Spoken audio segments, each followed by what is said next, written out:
kind of a philosophical question, but do you think that when you were working your corporate job, you were playing an act, playing a part in a way that you got to leave behind after you retired, in the sense of like, do you think you're the same person today as you were back then, or you were playing a part back then that got to be left behind, and the last 15 years of retirement have really brought the real Pete versus the corporate Pete?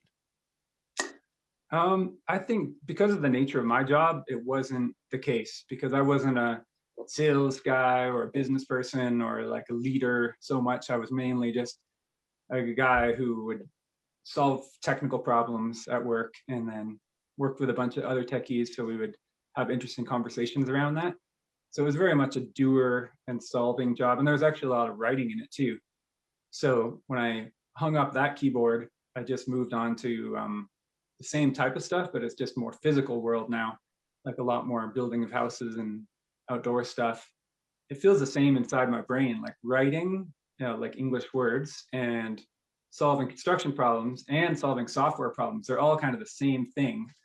They're just using different parts of your mind or your body. So yeah, it really feels the same, except I just like the complete freedom now. And I love how it's Tuesday and, I'm still at home and I really am not a rules person. So this suits my personality quite well. Yeah. I've met so many people over the years that when you meet them for a work engagement, whatever it is, whether it's a coworker or someone else you're working with, and you get to know them. And then if you get to know them better, you go out and have a beer with them, you become friends with them, you realize that everything from the tone of their voice to the things that they talked about, the values they expressed, we're talking to the work person, is totally different from the real person.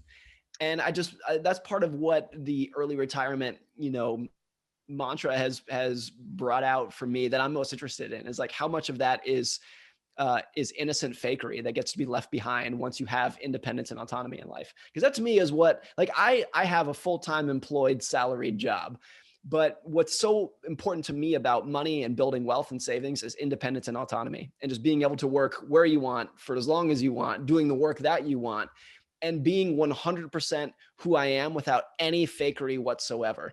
And I've been fortunate enough to have that, but I'm always interested in how much people are living lives, 40 plus hours a week. That's not really them, in a way that I think can be really stressful when that builds up over time, when you spend a huge portion of your life not actually being the real person you are.